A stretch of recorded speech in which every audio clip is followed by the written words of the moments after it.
Alô você, tudo bem? Conosco está Tudo Azul.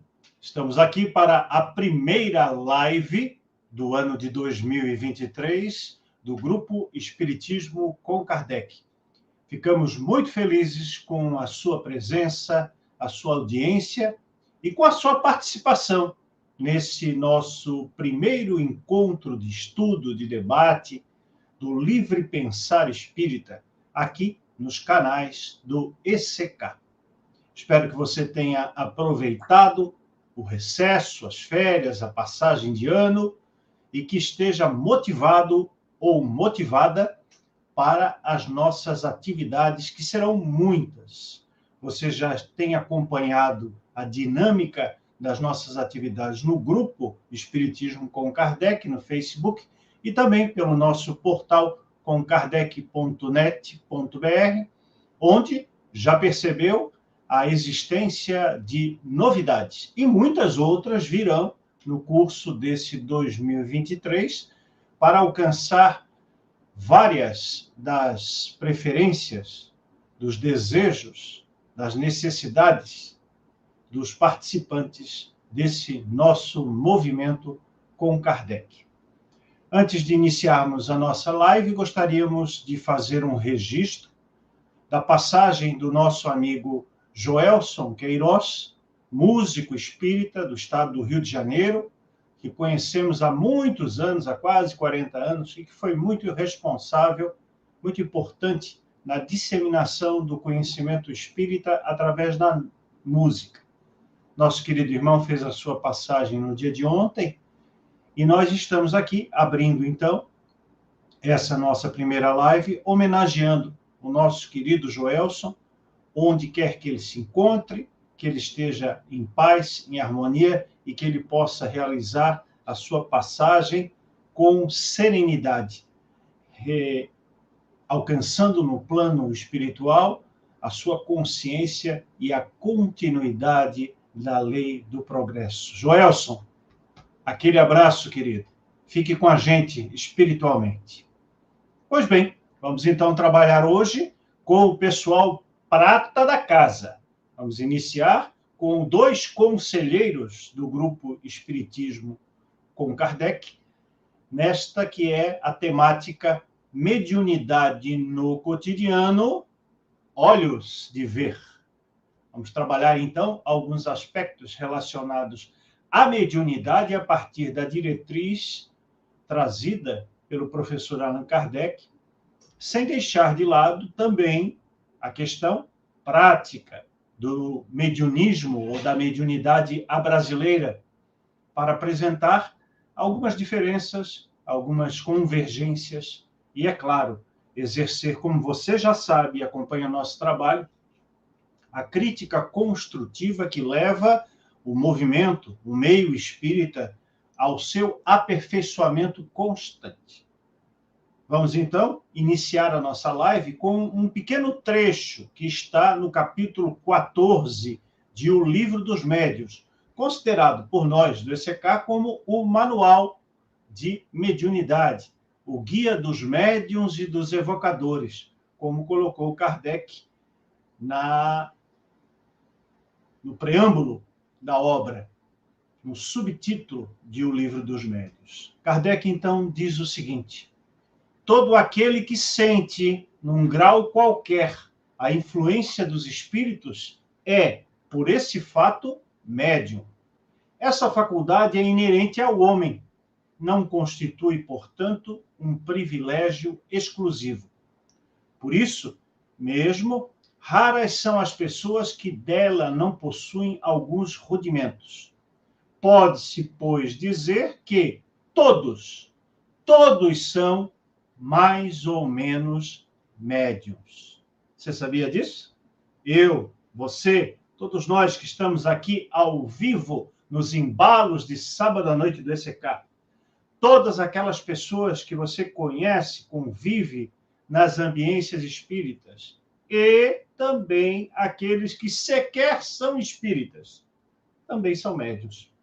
Porque a mediunidade é essa faculdade natural, humana, da condição de encarnados que estamos nesse momento, de intercâmbio de comunicabilidade entre nós, os vivos, e eles, os mortos. Então, sem mais delongas, vamos chamar os dois convidados que integram o Conselho de Gestão do Grupo Espiritismo com Kardec. Vem para cá, Antônio Carlos Amorim. Abanque-se. Olá, Marcelo. Uma alegria a gente retomar essas atividades, retomar essas conversas, esses debates. E, afinal de contas, como você disse, todos somos médiuns. E você falou há pouco do Joelson, e como compositor, é um dos nossos exemplos, não é isso? É isso mesmo. Eu conheci o Joelson quando eu tinha lá os meus 14 anos de idade, na época que também conheci o nosso Ricardo Sardinha, um dos responsáveis pela parte artística do ECK. Você que não sabe, nós temos 4 pessoas na área artística do ECK. O Ricardo Sardinha, o Evandro Oliva, esses dois na área musical, e a Débora Nogueira e a Cláudia Jerônimo na parte de arte cênica, de teatro, porque o ECK também faz arte, arte no bom sentido da palavra. O Antônio Carlos Amorim é técnico eletrônico, tendo atuado na área, proprietário de uma empresa de montagem de equipamentos e manutenção industrial até 2005. Hoje está aposentado, mas quem pensa que o aposentado não trabalha, está enganado redondamente.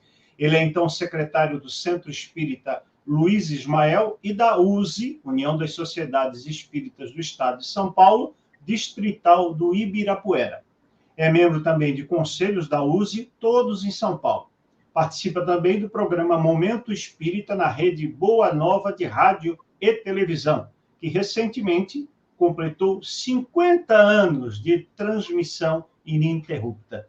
Então, nosso Amorim também é nosso colega radialista, que participa do grupo de estudos a partir da comunicação midiática do rádio e, portanto, estamos também nessa área há muito tempo. Vamos chamar agora nosso outro convidado, Nelson Santos. Abanque-se. Boa noite a todos.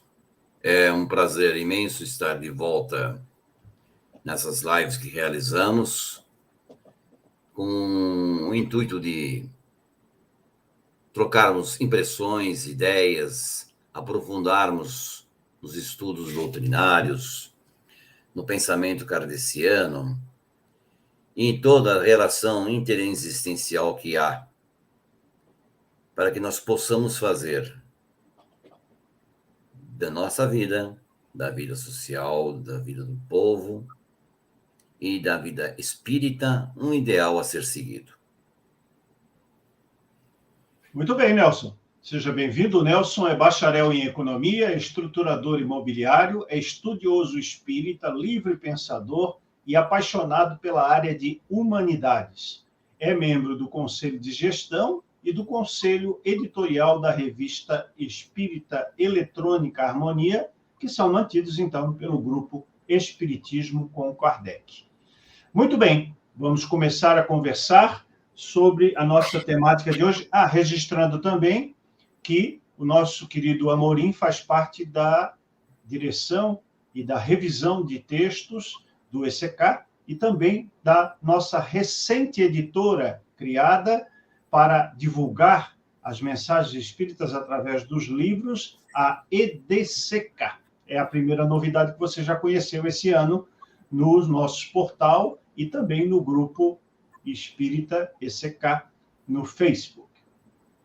Meus queridos amigos, vamos colocar um pouquinho de sal no nosso cozido, vamos colocar um pouquinho de lenha na nossa fogueira e vamos começar com a primeira pergunta que eu inicio com o Amorim.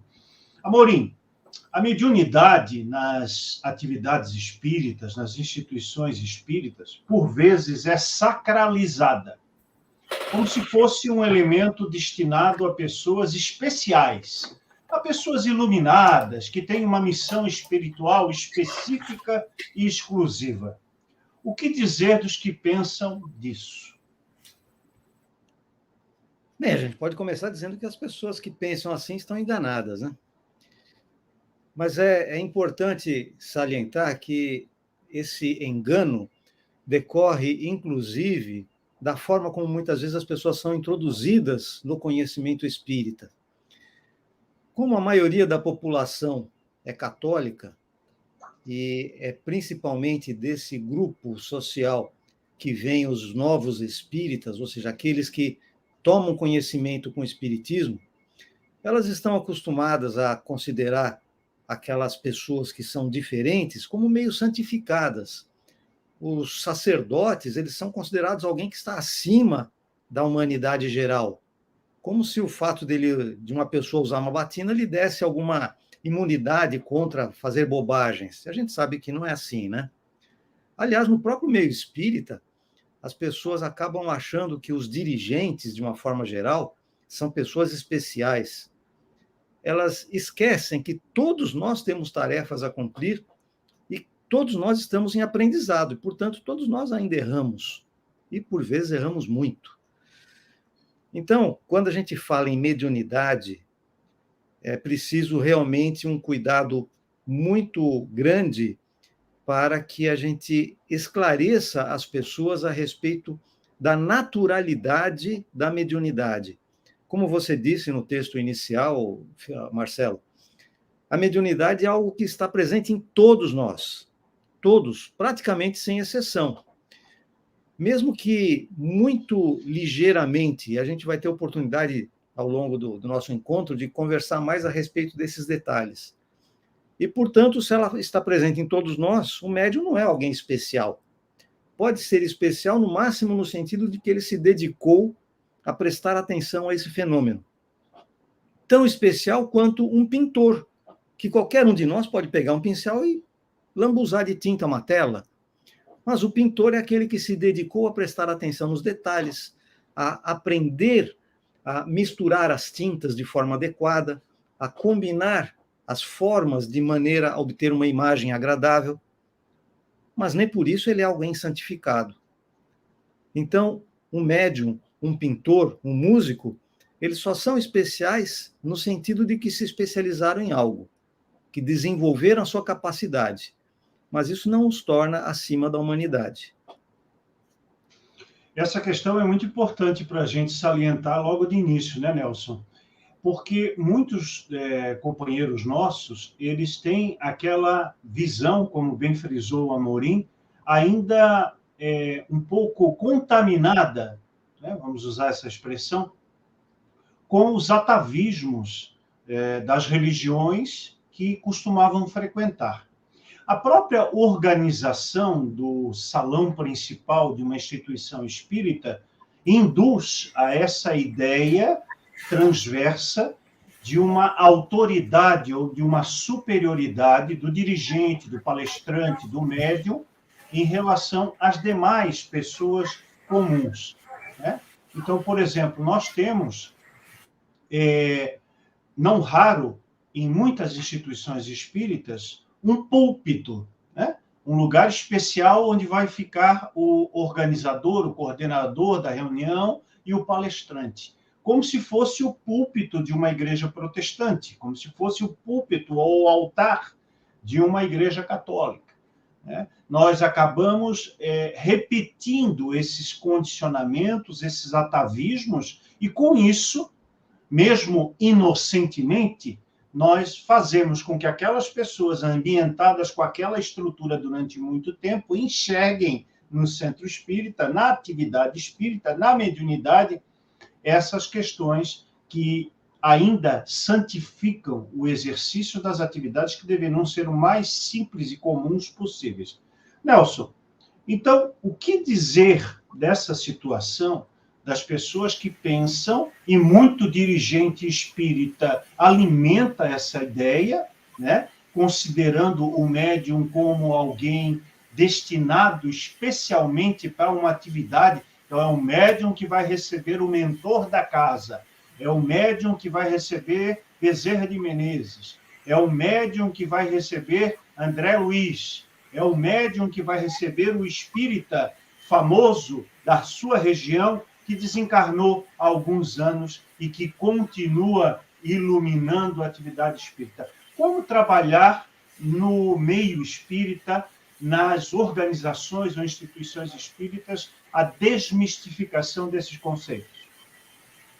Esse é um problema seríssimo que se encontra na 90% ou mais das casas espíritas.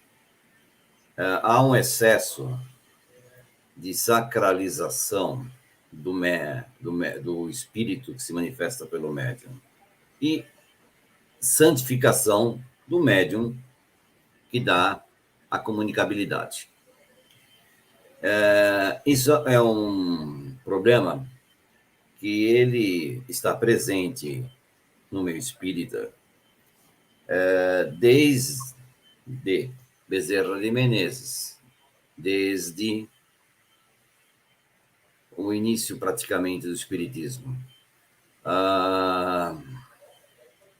a ausência de grandes pensadores no início do século XX, a Federação Espírita Brasileira utilizou-se imensamente do argumento de autoridade para dar credibilidade aos espíritos que se manifestavam. Ou seja, isso já vem lá de trás. Com o Pacto Áureo, que até o Herculano Pires e Deolinda Amorim e outros se não concordaram e chamaram, até mesmo Herculano chamou de bula papalina, piorou. Tivemos uma suposta perspectiva de melhora quando a FEB reformou os seus estatutos. Pensamos que abandonaria a mística de Mustang, mas, porém, está lá claramente nos seus estatutos o terrível coração do mundo, pátria do Evangelho. Então, o que acontece? A ação tutelar da FEB sobre as casas espíritas, com raras exceções, como a USE, desvirtua totalmente o ambiente. O pensamento kardeciano está relegado a um segundo plano, aqui está um terceiro. Como Herculano Pires dizia, o espiritismo é um grande desconhecido. Então, como falarmos de mediunidade sem dogmas, sem misticismo, sem mitos, se não conhecemos em si a própria doutrina, a própria manifestação primeira, torna-se muito difícil. Porque o misticismo está, como eu disse no princípio, no seio do espiritismo desde o princípio.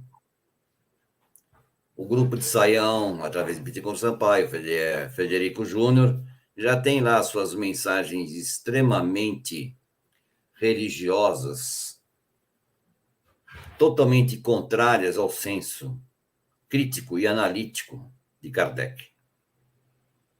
E isso se arrasta, praticamente há uma centena de anos. Torna-se impossível mudar-se isso em poucos tempos. Mas há males, como dizem, que vêm para o bem. O Covid, a pandemia que aconteceu, deu abertura a vários grupos de estudo das obras na internet. E isso está melhorando, está aquilatando, está aprimorando os nossos entendimentos. Esperemos que esforços como os nossos venham a se traduzir em diálogos que possam mudar o atual cenário espírita brasileiro, que é redigido pela FEB e é tremendamente enaltecedor de certos palestrantes que falam um absurdo, como se fossem pastores, padres. Kardec negou que o espiritismo fosse religião, mas a religião conseguiu estar presente no espiritismo através do meio espírita brasileiro. Pois bem, nós vamos aproveitar o ensejo que nós estamos trabalhando a mediunidade com a contextualização na sua realidade, você que está presente conosco nessa live ao vivo, para que você possa, através dos comentários ou dos questionamentos, passar as suas impressões a respeito da mediunidade, da vivência mediúnica, que enriquecem sobremaneira o nosso debate. O Nelson fez uma remissão histórica muito importante, que nem todas as pessoas conhecem, que nem todas as pessoas estão a par. O Nelson falou do Pacto Áureo, que foi um movimento das federações espíritas de vários estados do Brasil, ocorrido em 1949, e que buscou uma unicidade de procedimentos, ao que deu-se o nome de unificação. Unificar aquilo que estava esparso, separado, dicotômico. E essa unificação simbolizou, durante décadas, desde a década de 50 para cá, uma uniformização de procedimentos, como se existisse uma única forma de pensar, de entender e de praticar o espiritismo. Houve, então, uma restrição a determinados pensamentos, a determinadas análises e, sobretudo, a algumas práticas que passaram a ser padronizadas dentro de um pensamento definido por uma minoria ou uma cúpula desse movimento espírita. Muitas pessoas, inclusive, né, Amorim, justificam esse processo de unificação, né, Nelson? Dizendo que isso era a ideia original de Kardec quando falava do Comitê Central do Espiritismo. Então, muitas pessoas justificaram ao longo do curso do século XX a existência do Conselho Federativo Nacional, do Pacto Áureo e da estrutura das federações espíritas no Brasil, como sendo uma reprodução do Comitê Central do Espiritismo, que foi sugerido por Allan Kardec, ao movimento espírita francês daquela época, para analisar as novas comunicações. Veja bem, analisar as novas comunicações mediúnicas, estabelecer um comparativo entre as novas comunicações e os elementos principiológicos ou fundamentais da doutrina espírita. E para permitir que novas ideias, sejam as ideias concebidas a partir do exercício mediúnico, sejam aquelas desenvolvidas pelas ciências humanas, pudessem tomar corpo, pudessem ser alcançadas ou incorporadas dentro do espiritismo. Então, feito essa análise ou essa contextualização daquele momento citado pelo Nelson, vamos partir para mais uma pergunta. E essa pergunta eu vou direcionar inicialmente ao próprio Nelson. Nelson, falamos há pouco sobre a questão da naturalidade e da simplicidade da mediunidade, que é o oposto da sacralização que estava contida na nossa primeira questão. O ECK, enquanto coletivo espírita, tem trabalhado nas suas lives, nos seus editoriais, na revista Harmonia, nos textos, nos artigos, a ideia de que a mediunidade realmente é algo natural e simples. Isso não estaria em contraste, isso não seria um contrassenso em relação ao rigor metodológico utilizado por Allan Kardec em relação à mediunidade no período de 1857 a 1869? Não, eu não acredito que seja como, não encaro como um contrassenso, né? Porque Kardec, bem, vamos voltar. A mediunidade é um dom natural do ser humano. Todos nós temos, como foi falado e é sabido, em menor ou maior intensidade. Mas a mediunidade, ela tem que ser educada, ela tem que ter um critério para que possa ter análise das mensagens mediúnicas. Porque o médium tem que saber identificar qual o espírito que está se manifestando por ele. Quando você fala saber identificar, é naquilo que Kardec diz, a elevação moral do espírito. Não importa o nome que ele usa, o nome é o menos importante, e sim o conteúdo da mensagem.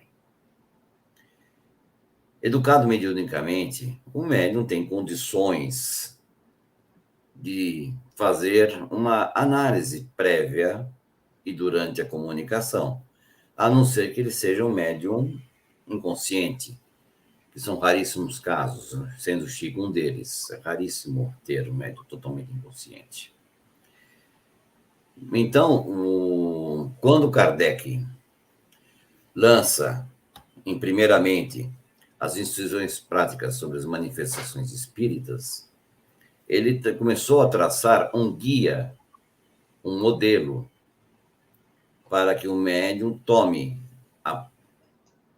conhecimento pleno e aprofunde-se no assunto e no estudo, para que ele possa melhor desempenhar e aproveitar o seu, digamos, a sua mediunidade. Essa é a minha opinião. Tá bom. Vamos ver, então, o que o Amorim acrescenta nessa ideia do Nelson. O Nelson falou muito bem em oferecer ao médium ou aquele que pretende desenvolver a sua capacidade, especializar-se no trato com a mediunidade, desenvolver o seu potencial, aproveitar ao máximo esse potencial. Mas aí nós estamos falando sobre aqueles médiuns que têm a chamada mediunidade ostensiva. Essa mediunidade que frequentemente é empregada nos centros espíritas e que acaba criando em torno de si essa tal sacralização que nós estamos falando desde o começo da reunião, desde o começo do nosso encontro aqui.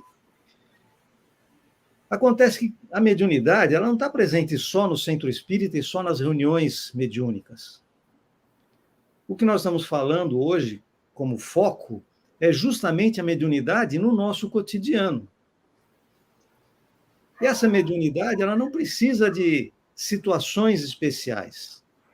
Aliás, ela se mostra justamente nas situações mais comuns do nosso cotidiano.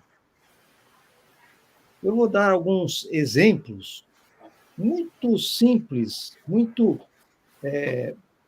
cotidianos dessa mediunidade. Todos nós sofremos, de vez em quando, alguns esquecimentos. A gente chega em casa e ou a chave do carro, ou a própria chave de casa, ou algum documento que a gente carregava na mão. E todos nós temos o nosso lugar de guardar a chave ou guardar os documentos. Mas algum dia a gente chega muito esbaforido, precisa correr até o banheiro, ou está com muita sede, vai correr na cozinha tomar um copo d'água, não importa. A gente chega com foco em fazer alguma coisa diferente daquela rotina de guardar a chave, os documentos, a roupa, seja lá o que for. E a gente deixa esse objeto num lugar diferente, um lugar que a gente normalmente não faria. No dia seguinte, quando a gente vai sair de casa, bate a mão nos bolsos, cadê a chave, o documento? Ou cadê aquela blusa? Cadê o óculos? A gente revira a casa, quase põe a casa abaixo. E desesperado, porque nós estamos no horário. Nós vamos nos atrasar. E quanto mais a gente fica preocupado, mais a gente busca insistentemente no lugar onde as coisas deveriam estar.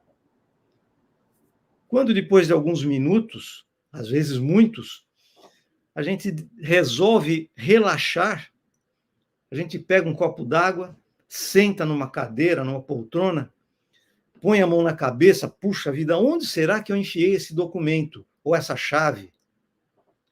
Na hora que a gente senta, relaxa, e de repente um passarinho canta, ou um carro passa na rua, faz um barulho diferente, e a gente dá aquela desligada do problema, ou seja, nós pensando, deixamos de focar de maneira fechada naquela questão, naquele local onde a gente costuma deixar o documento.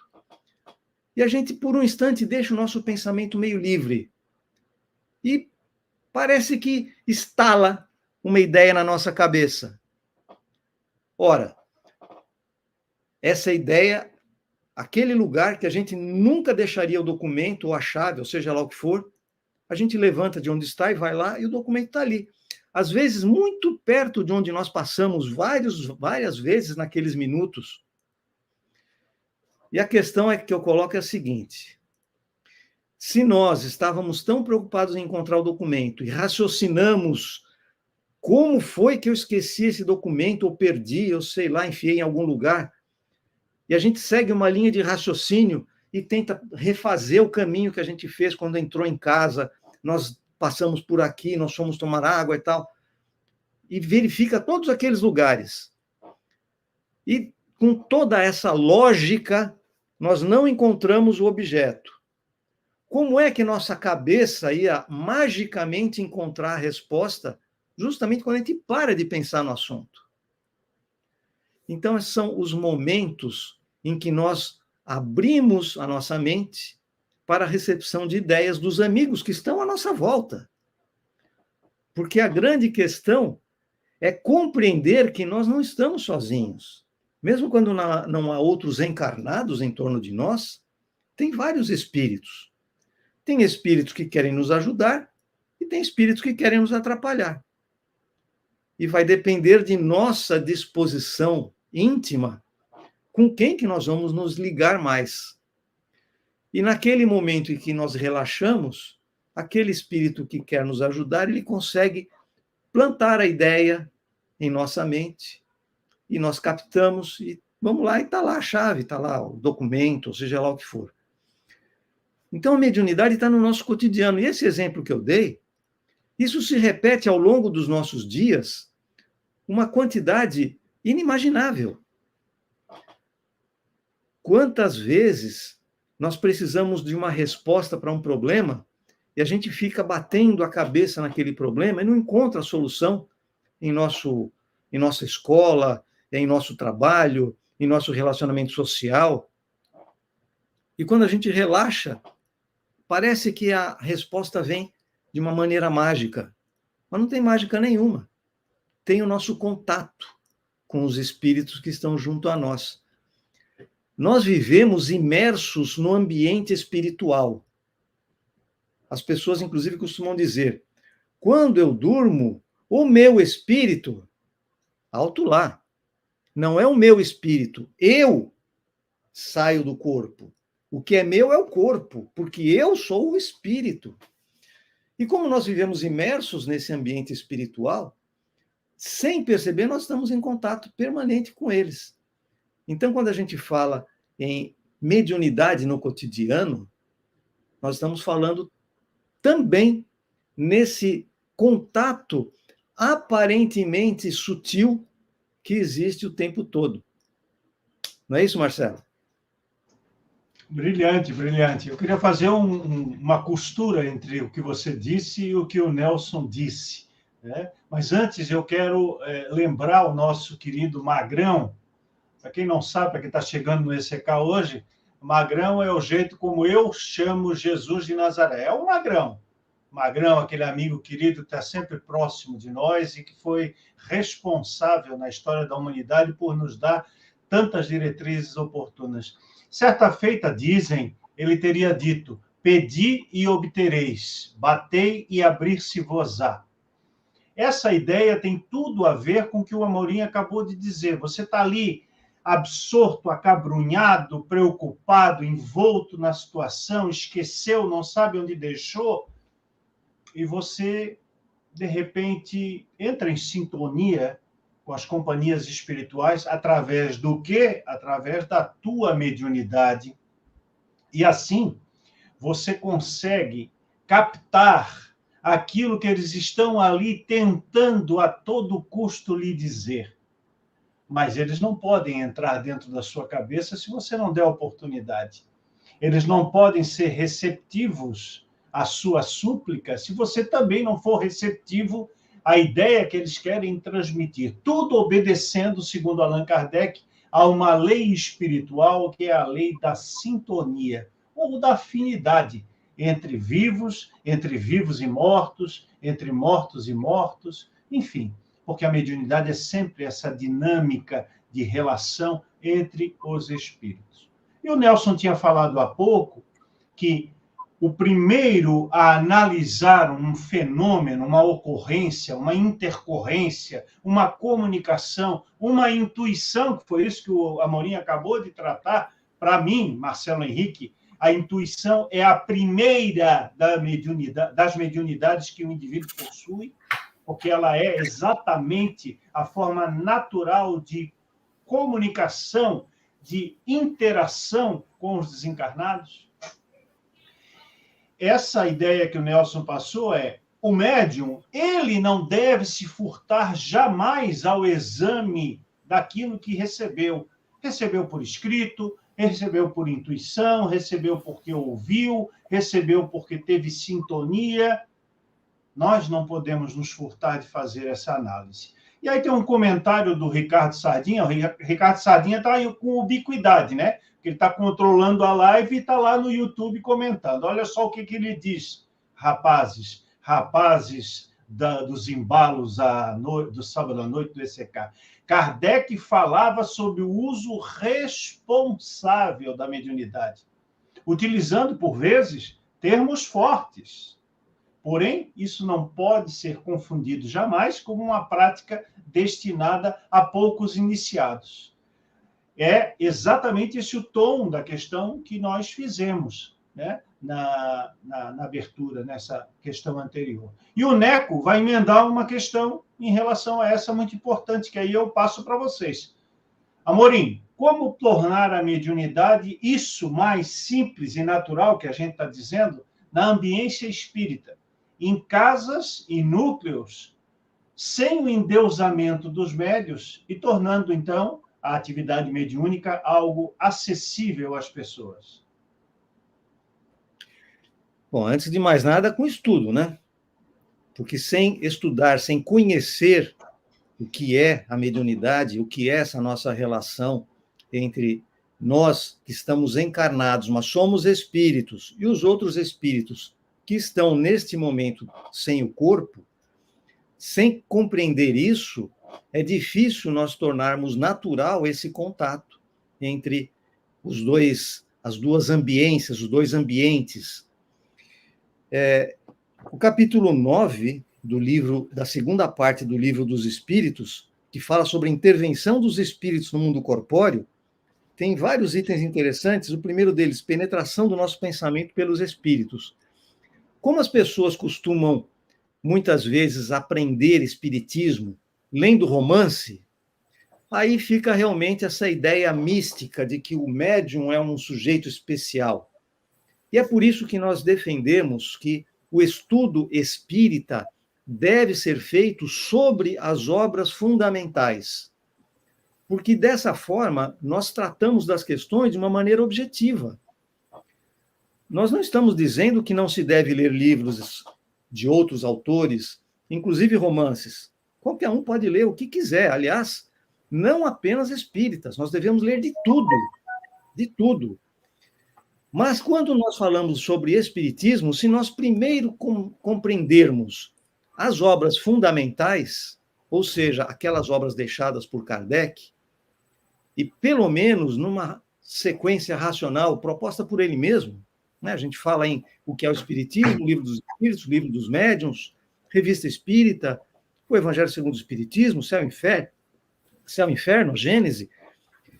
Se nós seguimos pelo menos essa sequência mínima, nós teremos condição, como diz o nosso amigo Vladisney, aqui de São Paulo, de estar vacinados para ler qualquer outra coisa, inclusive compreender quando nos romances estão sendo usadas figuras de linguagem, né, as tais licenças poéticas, porque o autor precisa dar uma encaixada naquela sua descrição para fazer uma historinha palatável para as pessoas.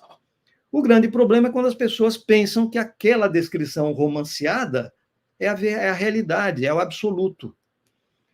Então, a minha visão é que, para que nós tenhamos, de uma maneira tranquila, essa relação com a mediunidade, é essencial o estudo a partir das obras fundamentais.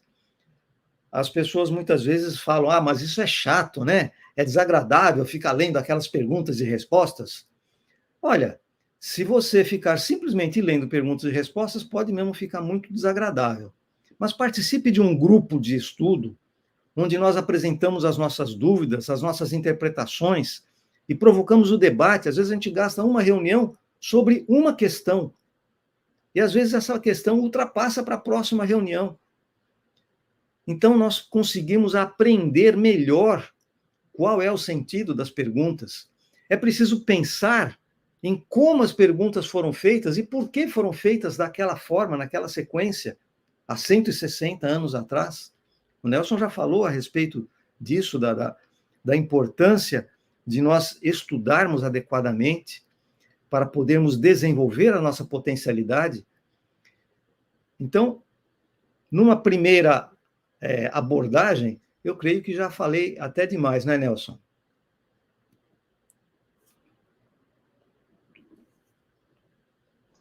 Pois é, Nelson, entra aí na conversa e nos diz aí o que você pensa a respeito do questionamento do Sardinha.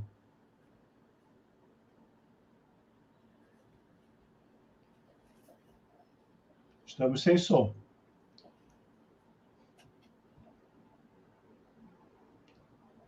Aliás, questionamento do Neco, né? O Sardinha fez um comentário. Bom, o Nelson está com problemas técnicos. Ainda há pouco ele estava com ubiquidade, né? Entrou 2 vezes na nossa transmissão. Isso aí é característica de médium portentoso, né? Fica 2 vezes aí. Bom, o Oswaldo está fazendo um comentário aí, uma pergunta. Conheço uma casa espírita onde o treinamento para o atendimento fraterno é exclusivo para médiuns desenvolvidos. Curioso, hein? Isso é razoável, Amorim? Absolutamente. Eu entendo que é exatamente o contrário.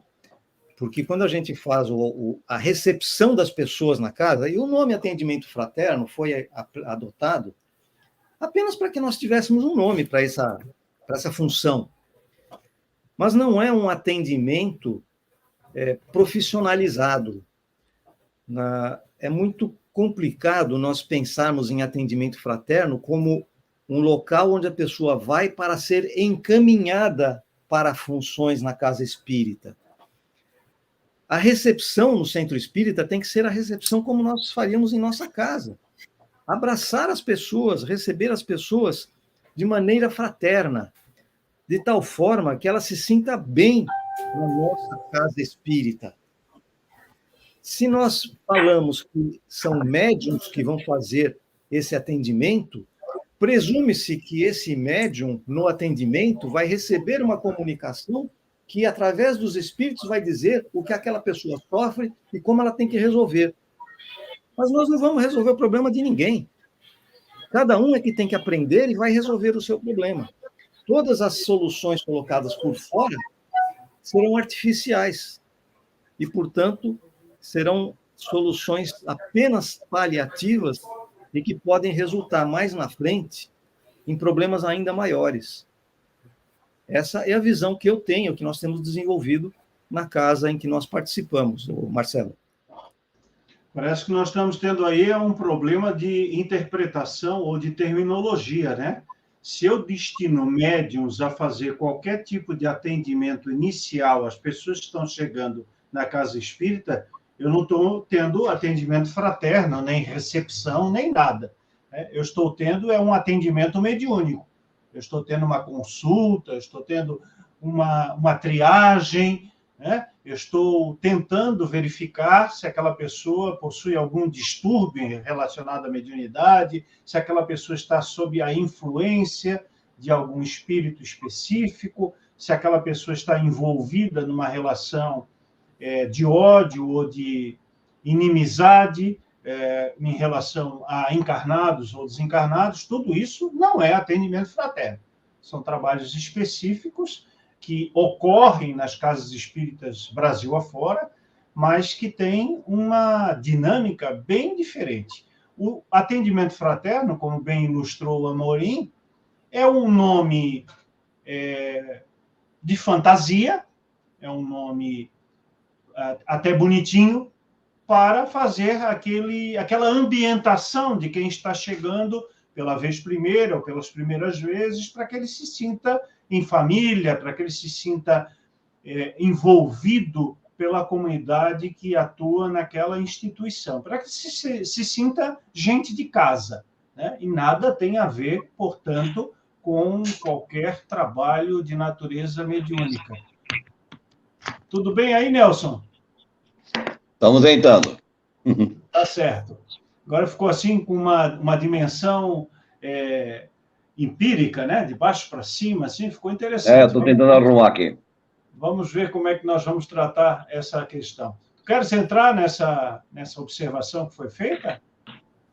Eu não escutei a observação, estava fora do ar até agora. Então tá, então vamos passando adiante e depois tu entra na próxima. Olha só, parece que teve um comentário da Thelma que passou muito rapidamente, pode colocar na lousa novamente? Sou de uma época em que as reuniões mediúnicas eram feitas em casa. Mas, Thelma, essa tua questão, essa tua colocação vai vir exatamente daquela que eu ia fazer para os meninos em seguida. Então, as reuniões eram feitas em casa, apesar da família frequentar a casa espírita. E ainda nova, vi coisas admiráveis através de médiuns simples, porém muito sérios. Que relato rico esse, né?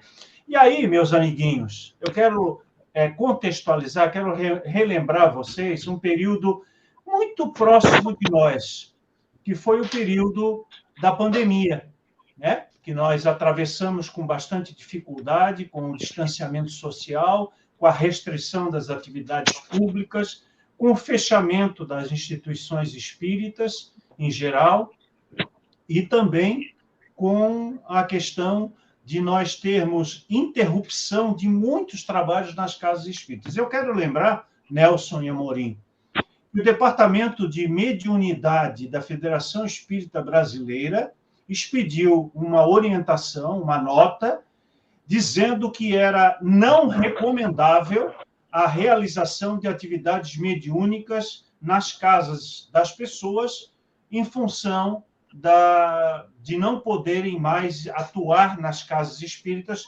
pelas restrições sanitárias impostas pela pandemia. Essa nota, eu quero ouvir vocês a esse respeito e contextualizando a nota em relação ao comentário muito oportuno da Thelma, o que dizer disso? De uma entidade que representa o espiritismo no Brasil, se não representa para todos, nem representa oficialmente, já que não existe como a cúria da Igreja Católica uma congregação nacional de bispos, uma congregação nacional de espíritas, né? Nós temos essa circunstância de ser alguém que é ouvido, alguém que tem uma relativa respeitabilidade. Então, comparando a colocação muito sensata e muito oportuna da Thelma com a nota do Departamento de Mediunidade da Federação Espírita Brasileira, como ficamos? Começa com quem? Pode começar com você. Essa manifestação da FEB, se eu estiver bem lembrado, ela, inclusive, não foi nem sequer uma manifestação de direção. Foi de uma pessoa que utilizou os recursos da FEB para difundir essa declaração, digamos assim. É muito interessante a gente discutir esse assunto, porque existem dois fatores, dois vetores para serem analisados, a meu ver. O primeiro é quando nós temos grupos que se reúnem em casa de uma maneira orgânica, fraterna, e realizam uma reunião mediúnica, como pode ser uma reunião de estudo, como pode ser qualquer outra atividade feita de uma forma muito fraterna. E se acontece uma manifestação mediúnica, e se esse grupo está preparado, já está acostumado, é a mesma coisa que se estivesse acontecendo numa casa espírita.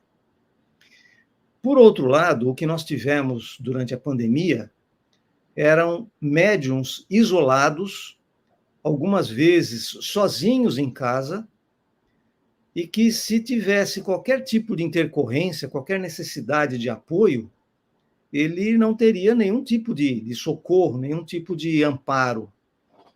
Então, a nossa preocupação, que nós expedimos essas informações na USE, era que essas pessoas realmente ficassem desamparadas, essas pessoas ficassem envoltas em uma perturbação que elas provocaram e que não saberiam como resolver. Nós não vemos como ruim as reuniões mediúnicas em casa, desde que feitas de uma maneira organizada. Eu vou dizer o que seria uma maneira desorganizada. Nós conhecemos um casal, isso é apenas um exemplo. Esse casal participava de um grupo espírita e o rapaz começou a receber algumas comunicações que eram, digamos, um pouquinho estranhas, para ser bem gentil. E, certamente, algumas pessoas do grupo em que eles participavam devem ter falado qualquer coisa, devem ter sugerido que ele avaliasse melhor aquelas comunicações. O fato é que ele recebeu uma comunicação, entre as tantas, dizendo que ele tinha algo muito importante para realizar e que ele devia se afastar daquele grupo espírita e fazer as suas atividades mediúnicas em casa. E ele fez isso. Ele deixou o grupo, foi para casa e passou a receber as comunicações, e os tais espíritos disseram que eram sacerdotes e que tinham uma informação muito importante a passar para ele, que ele deveria receber as comunicações, deveria fazer um livro, publicar o livro. Foi o que ele fez. Olha, é uma tristeza para dizer o mínimo, o que aconteceu, porque ele empregou recursos dele para escrever esse livro, para publicar esse livro, e é simplesmente descartável. Não se trata nem sequer de um romance que você poderia justificar licenças poéticas, não. É um livro que se pretende doutrinário e só tem bobagem, para dizer bem abertamente. Então, a questão das atividades mediúnicas fora de grupos espíritas tem esse cuidado que precisa ser tomado, porque no grupo espírita, quando bem orientado, nós conversamos a respeito das comunicações. Uma reunião mediúnica, ela deve, para ser bem organizada, ter uma parte reservada no final para discutir as manifestações que aconteceram. Não é simplesmente terminou a última comunicação, encerra, vai todo mundo para casa. Não. Porque se nós não fizermos essa mínima avaliação, como é que nós vamos ajudar a análise crítica? Como é que nós vamos desenvolver a nossa percepção sobre as possíveis distorções que acontecem durante as comunicações? E se nós tivermos grupos familiares que não sejam bem estruturados, isso pode acontecer. Eu já participei de reuniões mediúnicas em casas de família, centros que se formaram dentro de casas de família, e é diferente. Eu acredito que é importante o grupo, porque as diversas pessoas, tendo visões um pouco diferentes, elas podem colaborar na análise desse resultado das comunicações, Marcelo, sem que a gente tenha a intenção de proibir qualquer tipo de atividade, porque as atividades devem ser assumidas responsavelmente pelas pessoas envolvidas. Então, não nos cabe proibir, mas orientar. Muito boa essa tua fala, inclusive porque a gente precisa ambientar aquilo que ocorre norte a sul do país, em relação às atividades, às instituições e os grupos espíritas. Existe há mais de 70 anos uma recomendação do espiritismo organizado no Brasil que se faça o chamado Evangelho no Lar, que durante muito tempo também foi chamado de culto do Evangelho no Lar, quando a própria Federação Espírita Brasileira criou e expediu panfletos, cartazes, um pequeno opúsculo orientando como deveria ser feito. Aí nós nos perguntamos, vamos fazer o Evangelho no Lar, que consistia na orientação federativa de abrir o Evangelho segundo o Espiritismo, ler uma passagem e todos os presentes comentarem, antes fazer uma harmonização do ambiente, uma prece, e no encerramento dos trabalhos, a mesma coisa. Tudo isso, Amorim e amigos, envolve mediunidade. Tudo isso é suscetível de mediunidade ativa, que pode ou não ser ostensiva. Claro que a finalidade não é o desenvolvimento das aptidões, a chamada educação mediúnica, mas somos médiuns em todos os lugares. Evidentemente que uma reunião que ocorre num grupo espírita, que pode ser num centro espírita, ou pode ser um grupo familiar de espiritismo, como a Cláudia comentou há pouco, como a própria colocação da Thelma, e como nós, que já temos mais tempo de espiritismo, tivemos a oportunidade de participar, vez por outra. São coisas bem diferentes. A mediunidade, ela está disponível a qualquer momento.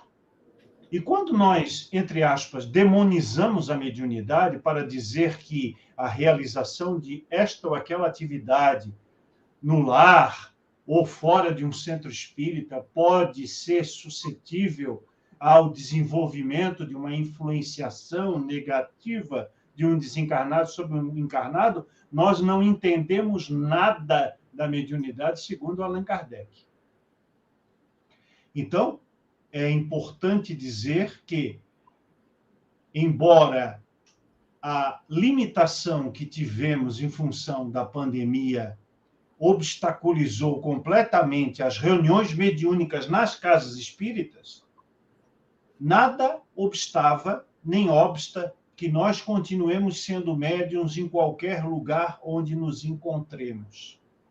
E aquela fábula, aquele romance, Amorim, que você falou há pouco, de que a estrutura da casa espírita, a redoma espiritual de uma instituição espírita faz com que tudo esteja protegido, tudo esteja organizado, na prática não é bem assim. Senão nós não teríamos, por exemplo, aquilo que no linguajar comum e popular se diz incorporação de pessoas em ambientes espíritas, e não raro até derrubando cadeiras, derrubando mesas, ou tendo uma força que a pessoa fisicamente seria incapaz de ter. Não é o ambiente, é sempre aquilo que você disse há pouco, a educação mediúnica, a educação dos nossos sentimentos e, sobretudo, o desejo sincero, íntimo, de fazer o bem a quem quer que seja. Vamos chamar para recompor a nossa mesa, já que o Nelson está com problemas técnicos, o nosso querido Ricardo Sardinha. Bem-vindo, Ricardo Sardinha. A técnica está dizendo para me esperar um pouco. Tá bom, hoje está sensacional, mas o nosso público sabe que a gente faz ao vivo, e por fazer ao vivo estamos sujeitos aí às dificuldades da internet.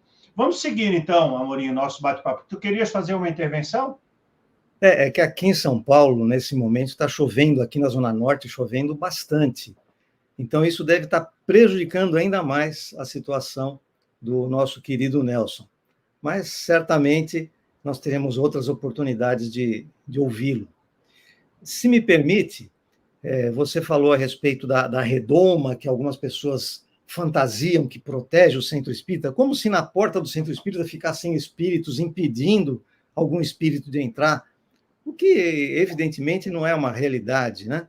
Os espíritos se aproximam de nós pelo que nós somos, não pelo que nós fazemos de conta que somos.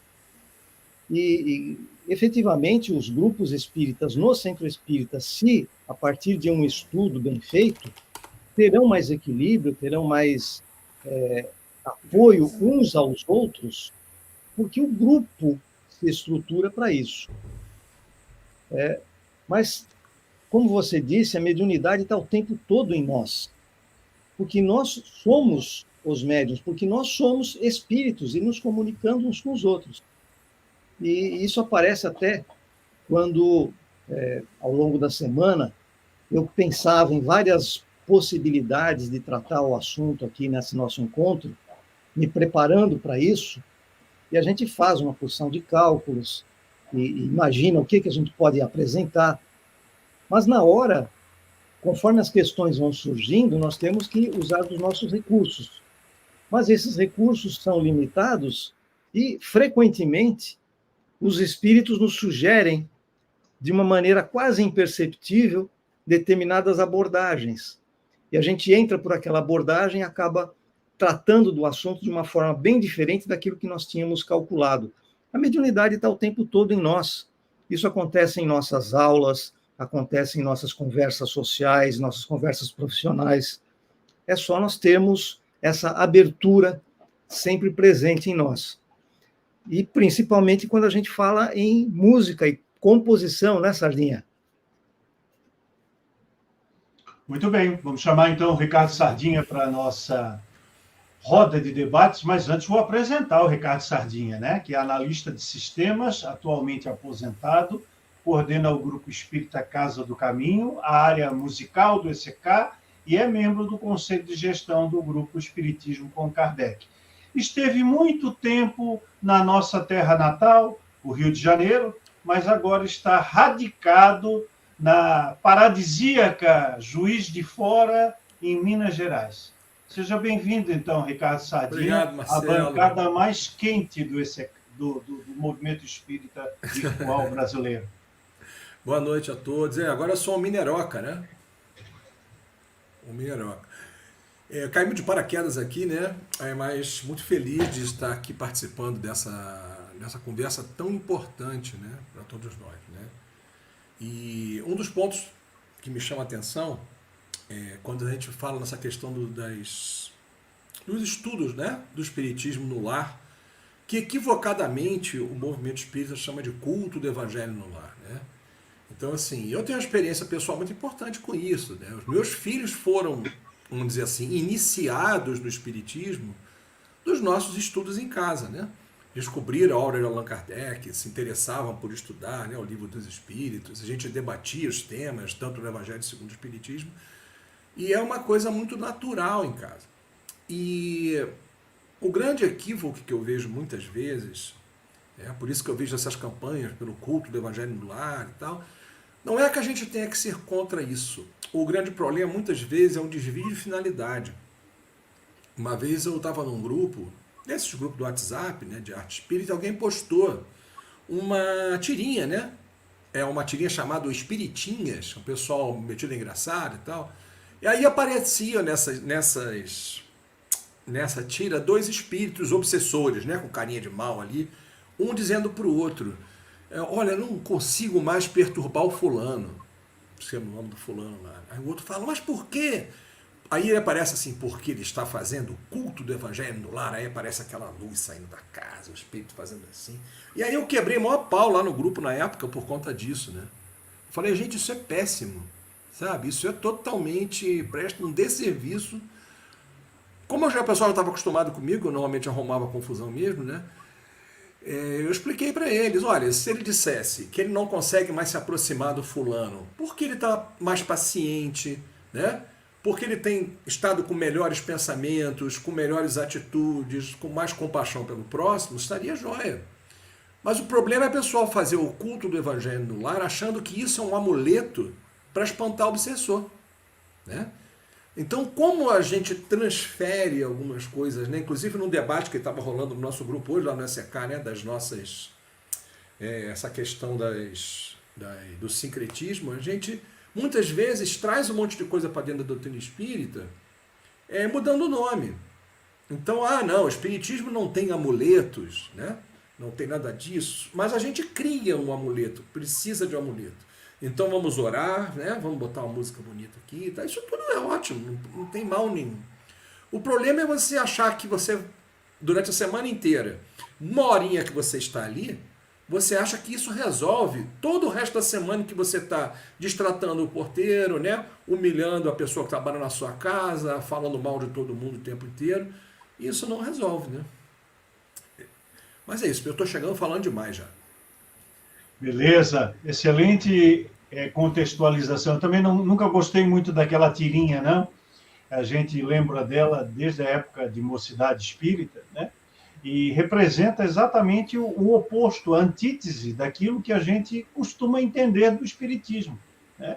Não é o exterior, não é a convenção, não é a estrutura material que fazem diferença, né? Senão nós vamos estabelecer aí uma egrégora, como gostam de dizer os espíritas religiosos, de proteção dos indivíduos, dos grupos, quando essa egrégora não existe. Ou, se existe alguma egrégora, é a sua condição íntima, é a sua saúde interior, é aquilo que você pensa, fala e age.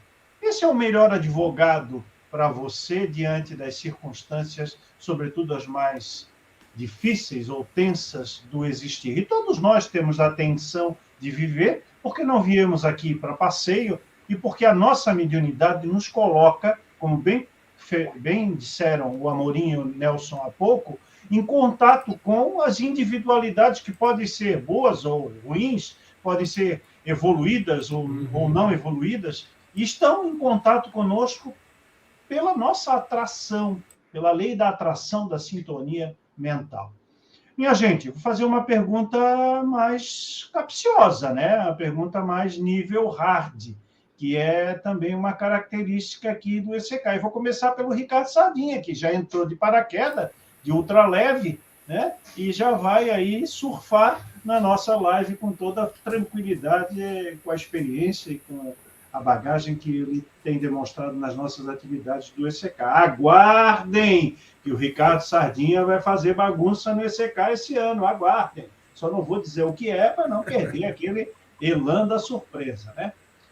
Sardinha, durante praticamente todo o século XX, a mediunidade nas instituições espíritas brasileiras foi elitizada e tratada como algo destinado ao intercâmbio com espíritos brancos, cultos e com relativo nível intelectual, social e econômico.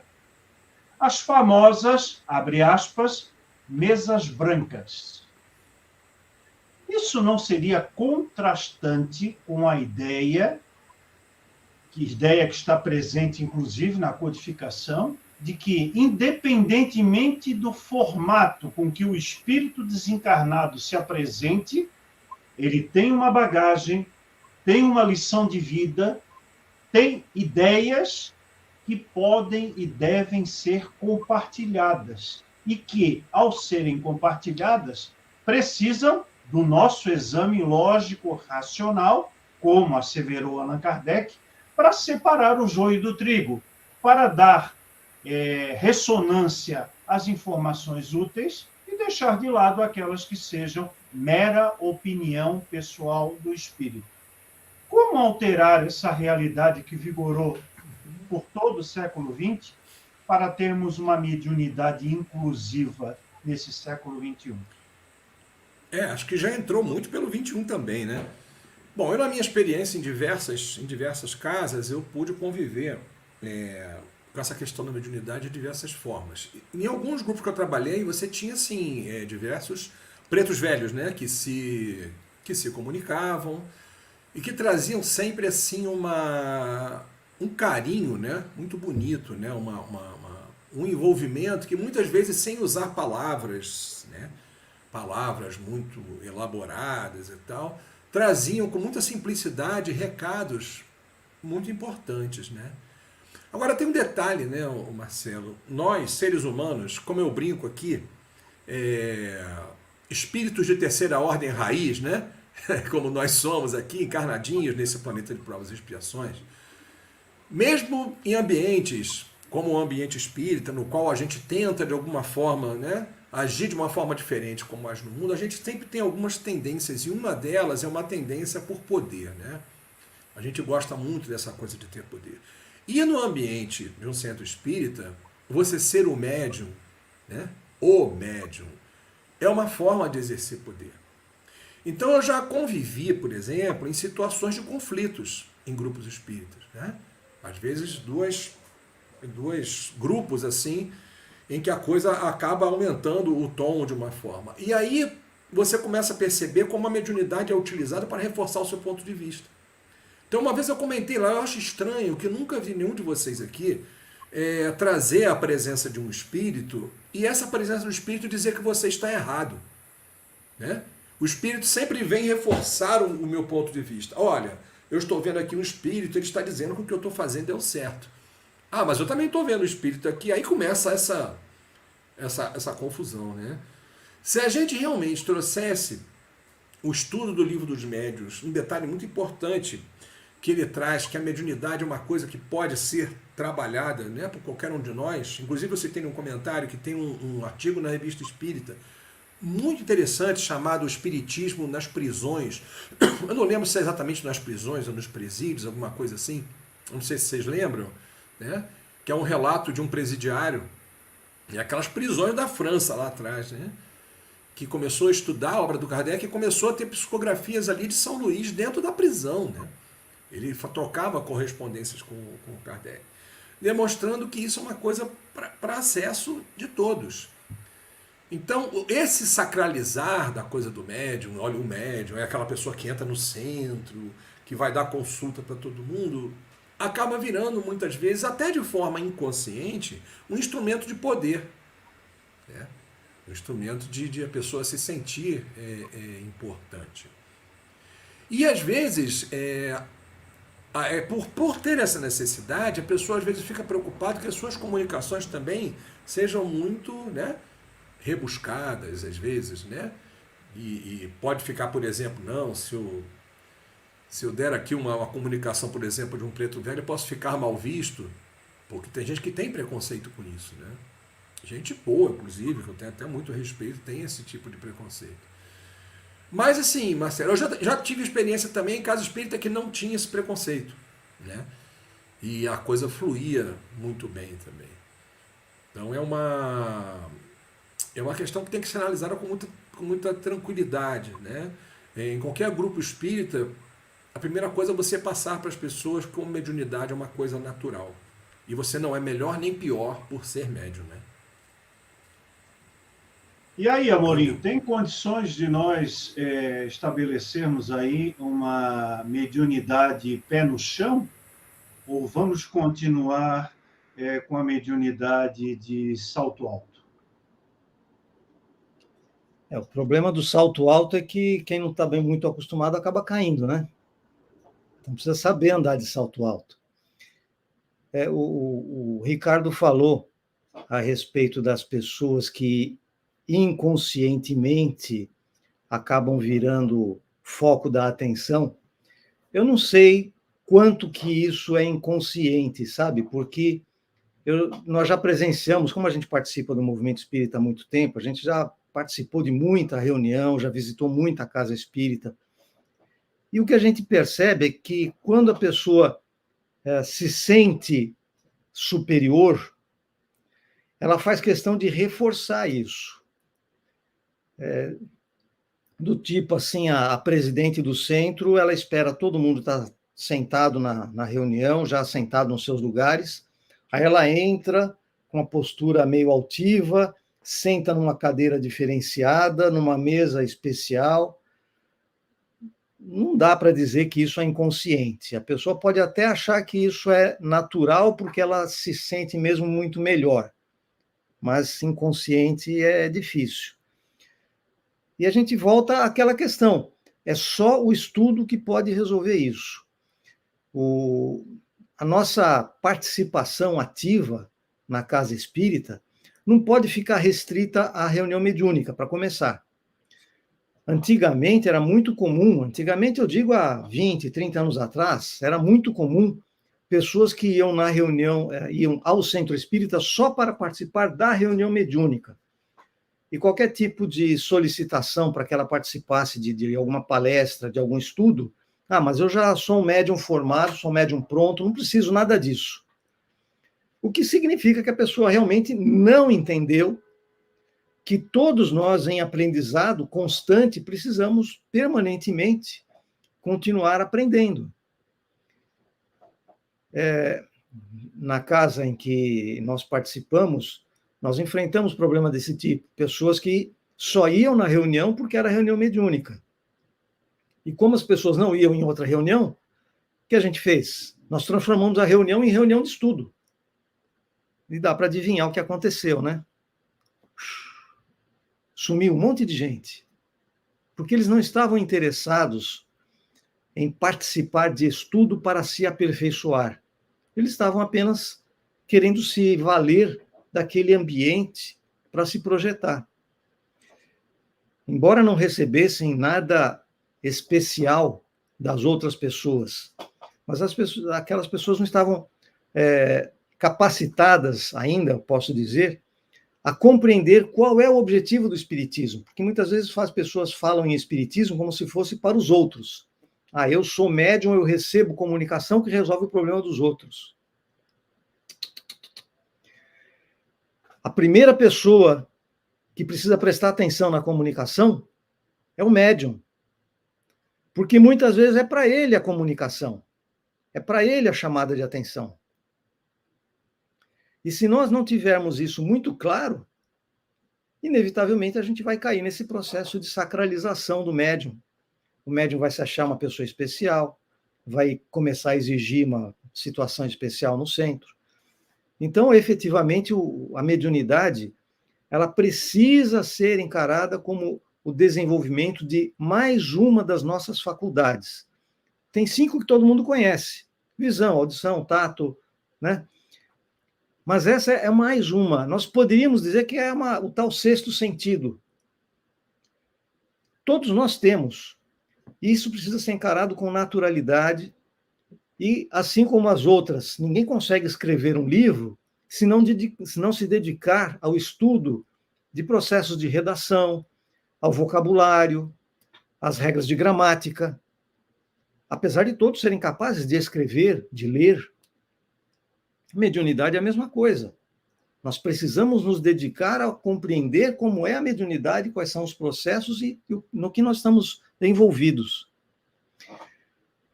Talvez pareça um pouco fora, mas quando nós estudávamos o céu e o inferno em nosso grupo, um dos nossos companheiros, ele fez um alerta, porque naquela segunda parte tem muitos relatos de espíritos que estavam em sofrimento. E, apesar disso, eles deram as comunicações. A gente, muitas vezes, lê aquilo como se fosse apenas uma história. Nós precisamos ser gratos àqueles espíritos que, apesar do seu sofrimento, deram a sua manifestação, e essa manifestação serve para nos esclarecer. Então, quando a gente fala em reunião de desobsessão, que muitas vezes a reunião de desobsessão é colocada como o píncaro das atividades mediúnicas da casa, e as pessoas que participam lá são aqueles médiuns escolhidos, como se fossem os superiores. Na reunião de desobsessão, muitas vezes, nós estamos enfrentando o nosso espelho. E é preciso ser muito equilibrado para não partir em discussão com esses espíritos que, por vezes, colocam em nossa frente as nossas falhas. Então, a mediunidade, a meu ver, é algo natural, mas como foi colocado logo no começo pelo próprio Ricardo, é algo muito sério. E quando nós tomamos conhecimento e consciência da seriedade da mediunidade, nós precisamos ter uma outra postura. perante esse processo, Marcelo? Muito bem, o nosso Ricardo Terini fez, inclusive, uma intervenção, tá aí? E quando os dirigentes acham que as expressões dos preto velhos são sinais de inferioridade e pedem para o médium controlar a fala, né? Exatamente é isso que o Amorim acabou de colocar, exemplificando a segunda parte do céu e inferno. O espírito, ele, não raro, ele acaba se manifestando da sua formatação última. É claro que, na teoria de mediunidade de Allan Kardec, disse que o espírito pode escolher a forma como vai se apresentar e a linguagem que vai utilizar. Nós devemos enaltecer, exatamente no curso da fala do Amorim, a riqueza de detalhes que ele vai nos trazer. Então, aparentemente, o linguajar truncado de alguns espíritos, com algumas imperfeições no vocabulário, não devem jamais desmerecer a intenção e o conteúdo da mensagem. É claro que, quando se trata de uma psicofonia, nós vamos ter uma expressão o mais autêntica possível. Agora, quando se trata de uma psicografia, toda página psicografada passa por revisões, e não apenas uma única revisão. Deveria começar pela revisão do médium, depois do grupo ao qual ele está submetido. E se essa psicografia for submetida ao grande público, seja pela forma escrita de um livro, de um jornal, de uma revista espírita, ou seja, através de material que é colocado à disposição de grupos espíritas como o ECK, devemos sim fazer as retificações no vocabulário para melhorar sem alterar o conteúdo da mensagem. Então, Ricardo, essa realidade que você projeta no seu comentário, na sua pergunta, é exatamente aquilo que nós colocamos como o grande contexto da mediunidade de salto alto do século XX nas instituições espíritas brasileiras, em que determinados espíritos eram escorraçados, em que determinados médiuns eram censurados ou eram repreendidos por dar vazão a entidades que ainda estão na formatação da sua última encarnação e que desejam ser reconhecidos como tal. E nós não aprendemos com essa pluralidade, nós não aprendemos com essa miscigenação, com essa multiculturalidade muito necessária para que nós aprendamos que a mediunidade não é jamais patrimônio do espiritismo, patrimônio da filosofia espírita, patrimônio das instituições espíritas. Portanto, que tenhamos agora, nesse século XXI, um século mais aberto à discussão e ao debate, justamente porque muitos coletivos espíritas estão se posicionando sobre as questões que eram tidas como tábula rasa dentro da prática espírita, que nós tenhamos oportunidade de discutir, de debater seriamente, com equilíbrio, como fazemos no ECK, e de apresentar novos paradigmas para os grupos e instituições espíritas nesse milênio que deve nos conduzir para o período intermediário, como disse Allan Kardec, que seria sucessor do período religioso onde nós ainda nos encontramos. Minha gente... Marcelo, perdão. Não, Ricardo. Só um último... essa fala do Ricardo, essa colocação, ela bate um pouco também com a nossa arrogância, né? Nós, espíritas, kardecistas, nos achamos, como outro dia nós fizemos aqui, né? O último lápis da psicografia, né? Ou seja, então quando a gente morre de medo de ser confundido com um bandista, né? Ah, não, preto velho, não sou macumbeiro não sei o quê, mas, né?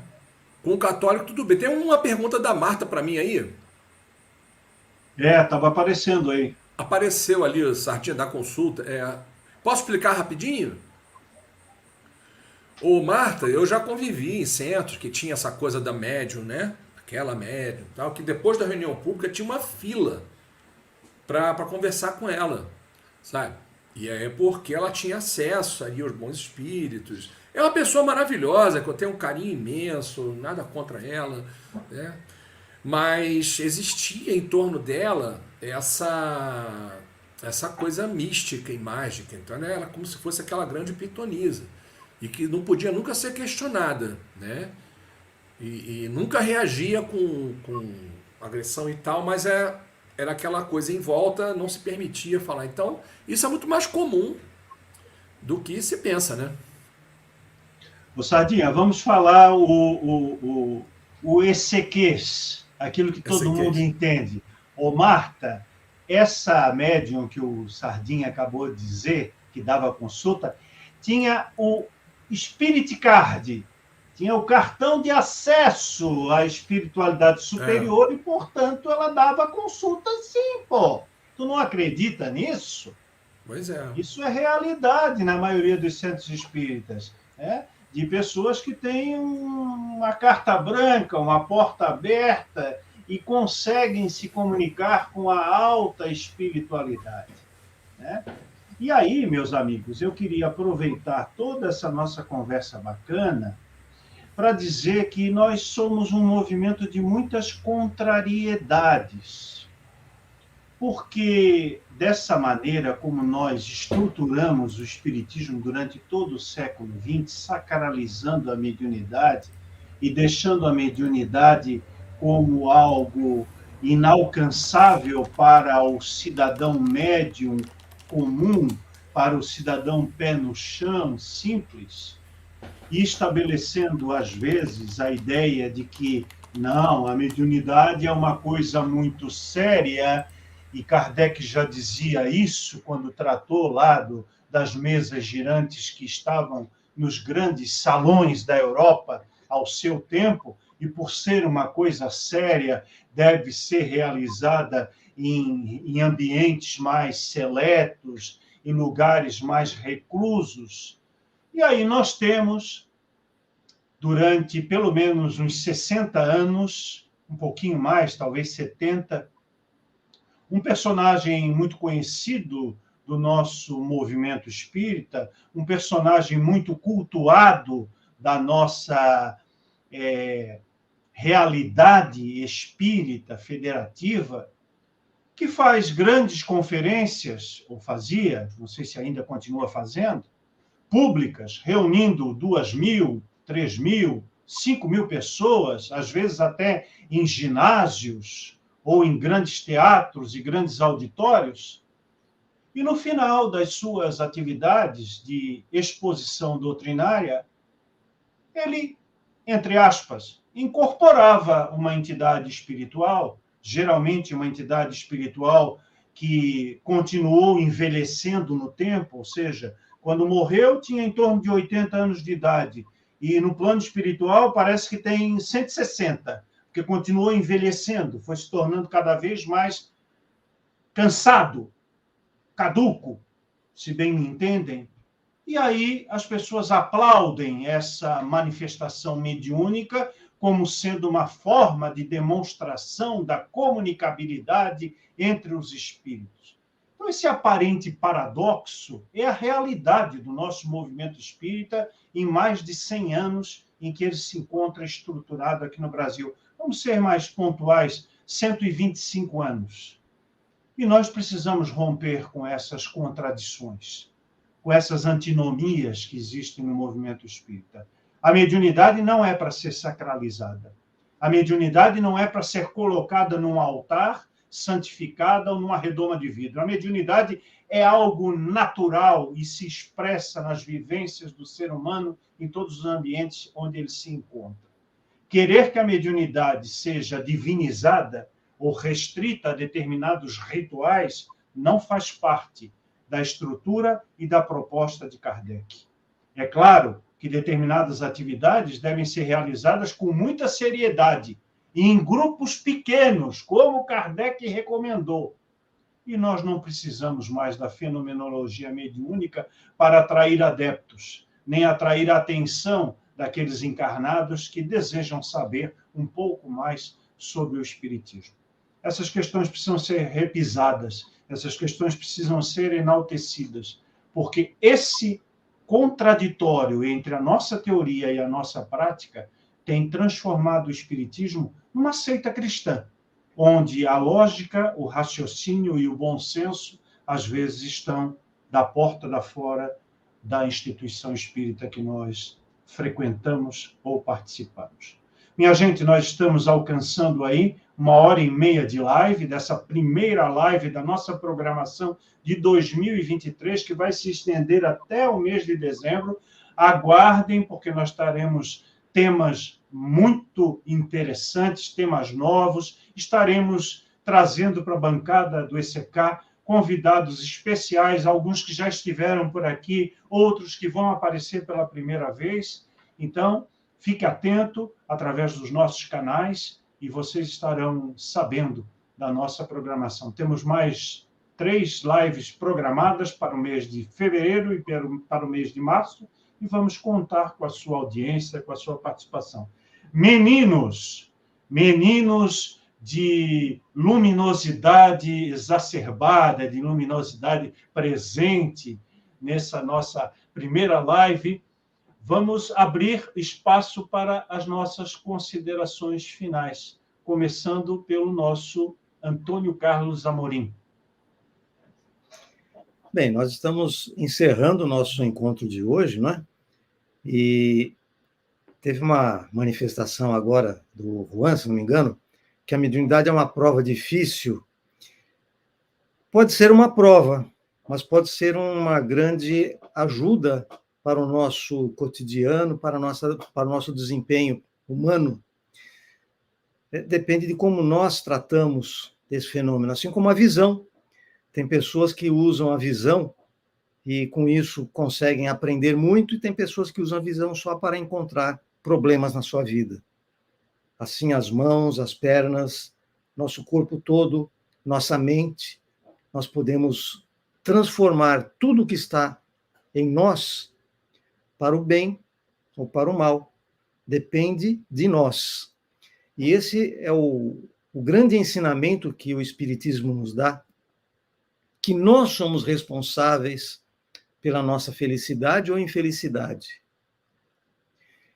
Mesmo quando nós sofremos injunções da vida, nós podemos ser felizes dentro da nossa capacidade se nós soubermos trabalhar todas essas dificuldades para aprender. E tem muita gente que tem todas as benesses da vida e vive infeliz, porque não se encontrou ainda. Então, já que nós falamos sobre mediunidade, lembrar que, como nós estamos imersos, como eu já disse, no ambiente espiritual, nós estamos o tempo todo envolvidos por espíritos.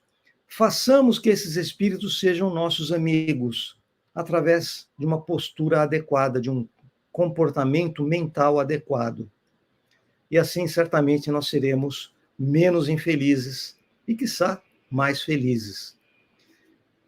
E, como nós falamos de inspiração, e uma pequena observação, Marcelo, eu entendo que existe um pequeno problema de linguagem, porque a intuição, no meu entendimento, é quando nós lembramos de algo que já faz parte de nós.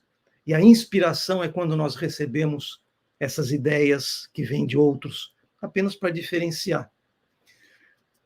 E nós vivemos sempre sendo inspirados.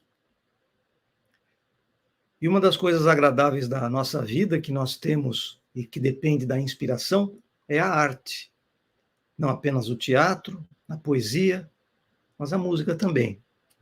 Então, eu agradeço a companhia aqui do nosso querido Ricardo, nosso prezadíssimo Ricardo Gomes da Costa, e que a gente possa sempre estar trocando experiências aí pela vida. Abraços a todos. Sempre essa simpatia, sempre essa palavra de incentivo, de conforto, o Amorim traz para nós, não só nas lives, vocês conhecem o Amorim pelas lives, mas o Amorim está no dia a dia do ECK, nos ajudando a construir esse projeto, sempre com essa pitada de bom senso, de equilíbrio.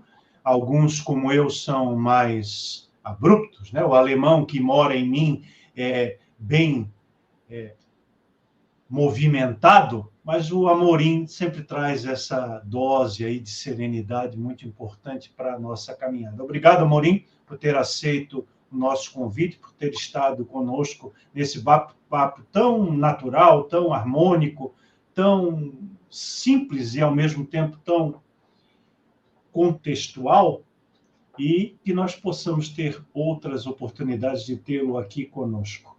Vai lá para a salinha do chá. Um grande abraço. Ricardo Sardinha, as suas considerações finais, e depois a gente tem a surpresa, né? Aquela coisa, tal e coisa que a gente combinou. Tá? Isso aí. Rapaz, eu tô me sentindo aquele jogador que entra porque o outro se machucou, né?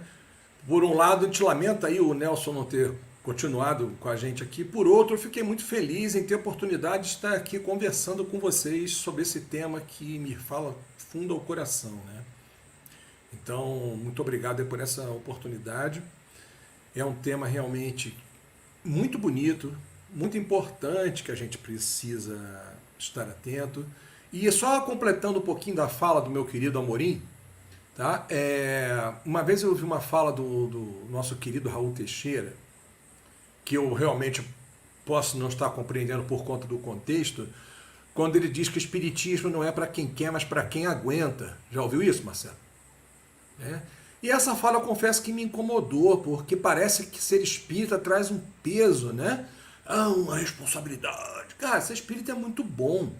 É muito bom. A gente precisa levar isso com leveza, né? Hoje mesmo a gente teve essa notícia, né, do nosso querido Joelson, um amigo muito próximo, muito querido. A gente fica triste, sente a falta, mas saber, né, que ele continua do nosso lado, vai estar talvez até mais próximo do que estava antes aqui, nos inspirando com a gente.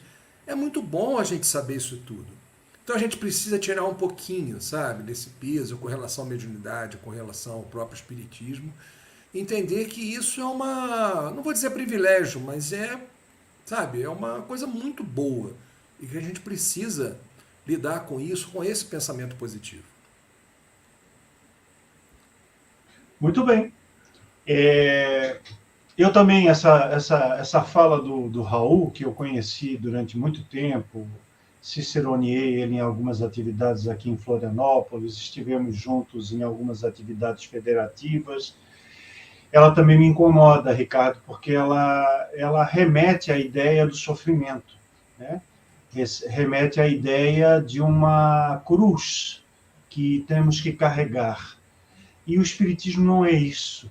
O Espiritismo, pelo contrário, abre o nosso olhar, descortina outros horizontes e permite que a gente tenha um pouco mais de humanidade, de humanização no trato interpessoal. Porque ele fala das coisas do espírito. Ele esclarece muitas questões que, antes de sermos espíritas, é o meu caso, até os 11 anos de idade eu não era espírita, eram muito difíceis de compreender, traziam, sim, muita perplexidade, né? Acreditar que eram mistérios da fé, acreditar que eram questões sobrenaturais, para mim e para muitos aqui no ECK, foi e é muito difícil. Então, o Espiritismo simplifica isso tudo. E não pode ser dito que o Espiritismo é para quem aguenta, porque o Espiritismo também é um aprendizado de todos os dias, de todos os momentos. Também não gosto de uma outra fala que diz assim, eu não sou espírita, eu estou espírita. Então não vestiu a camisa, amiguinho. Não vestiu a camisa, eu sou espírita, eu estou tentando ser uma pessoa melhor, mas a minha ideologia, a minha filosofia de vida, a forma como eu encaro o mundo e as pessoas é a espírita, porque eu entendo que ela é a mais próxima do conhecimento espiritual, não menosprezando nenhuma das outras vivências, né? É importante a gente entender também que estamos nós participando de um processo de progresso, e o progresso existe em qualquer ideologia, em qualquer filosofia, em qualquer religião, em qualquer ciência, basta que a gente esteja preparado para ouvir e ver aquilo que está ao nosso derredor. Minha gente, vamos encerrar a nossa live fazendo uma homenagem especial ao nosso querido músico espírita, amigo de mocidade, de trabalho, de educação espírita, Joelson Queiroz, que nos deixou o mundo físico no dia de ontem. Ricardo, é com você. A Marta já está ali. Sim, gente. É muita emoção minha poder aqui nesse momento trazer para vocês duas canções do nosso querido Joelson, né? Cantar música do Joelson é um desafio grande, é muito difícil, né? Mas uma que fala sobre vida, tá? E o nome da música exatamente é esse, Vida.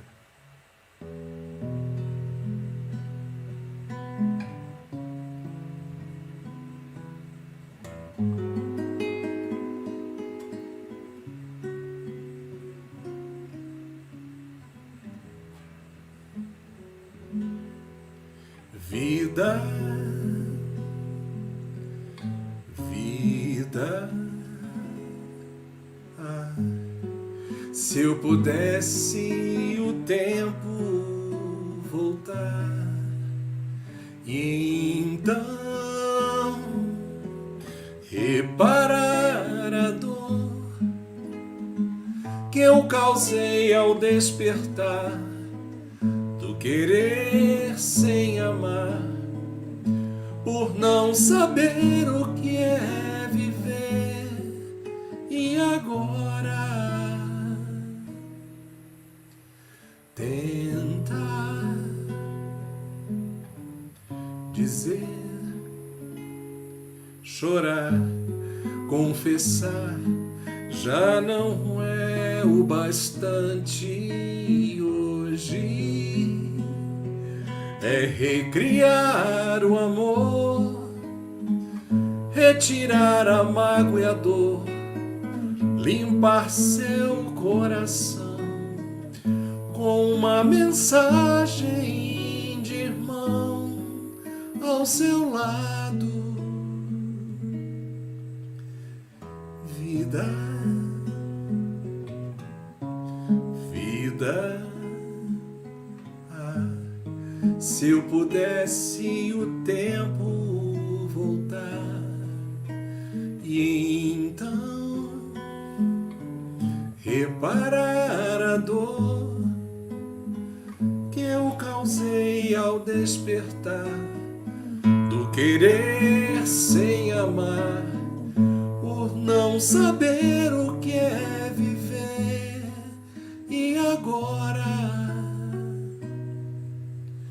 tentar dizer,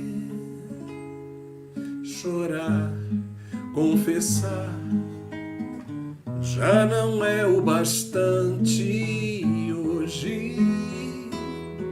É recriar o amor, retirar a mágoa e a dor, limpar seu coração com uma mensagem de irmão ao seu lado.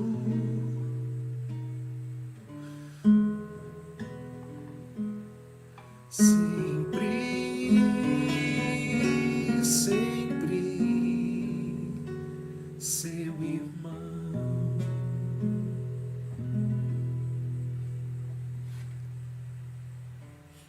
Desculpa, pessoal, acho que eu me levei um pouquinho pela emoção. E uma canção que é um hino, né? Todo mundo que lida com a arte espírita, quando fala no Joelson, que se chama Bons Caminhos, né? Que é tudo que nós queremos trilhar, né? É um companheiro que eu tive a oportunidade de acompanhar muitas vezes ao piano, né? De dividir o palco com ele, e que ele receba então essa canção de que todos nós que somos os herdeiros das constelações.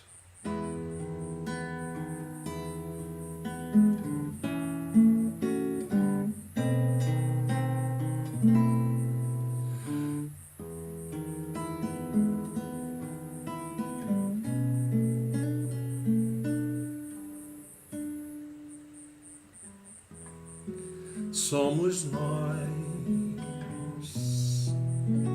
herdeiros das constelações, eternos companheiros nas estradas imortais que nos levam aos confins, e mesmo lá eu encontro você. Estamos em todos caminhos bons, cores e sons, novo viver, novo cantar, nosso coração nos diz da ânsia de se ver feliz,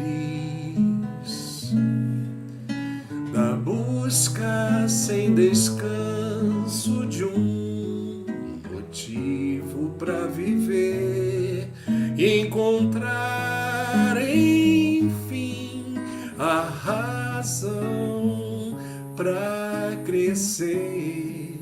E eu encontro você.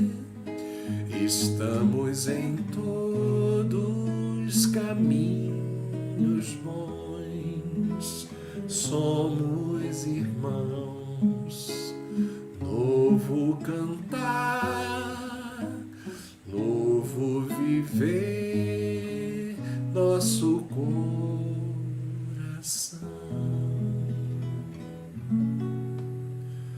Somos nós.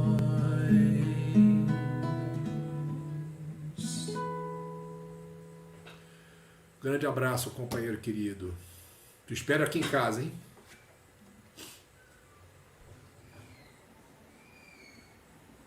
Bravo! Bravíssimo! Preciso cantar aqui, Marcelo. Ah, imagino. Eu do lado de cá estava me derramando aqui também. Muitas lembranças boas do nosso querido amigo. Repetimos que ele vá em paz e que volte para nos visitar, volte para nos inspirar nas nossas construções artísticas aqui do Projeto com Kardec, do Grupo Espiritismo com Kardec. Obrigado, Sardinha, pela entrada aí no segundo tempo, para marcar alguns gols aí pelo nosso time e pela participação sempre muito brilhante, muito autêntica, muito emotiva nessa apresentação musical em homenagem ao nosso querido Joelson.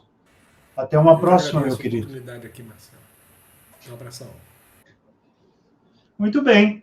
Nós vamos, então, encerrando essa nossa primeira live dos embalos de sábado à noite do ECK, já colocando aí no banner, na nossa lousa, o convite para você estar conosco no próximo dia 25 de fevereiro, onde estaremos trabalhando com este tema. A ciência investiga as experiências de quase morte, EQM. Por que, então, os espíritas só validam o que vem dos mortos? Está aí a provocação.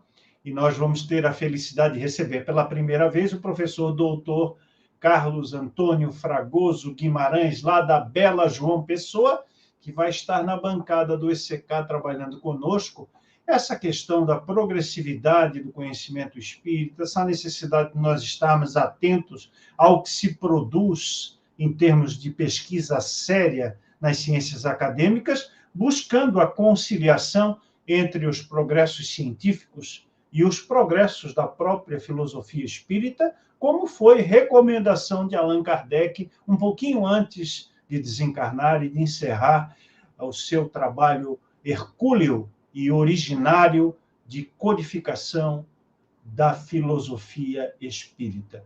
Agradecemos a você pela audiência qualificada que nos deu hoje, pela participação na forma de questionamentos e comentários, pelos debates que acontecem no próprio ECK durante a live, com comentários, réplicas e tréplicas. Isso tudo enriquece sobremaneira o nosso trabalho.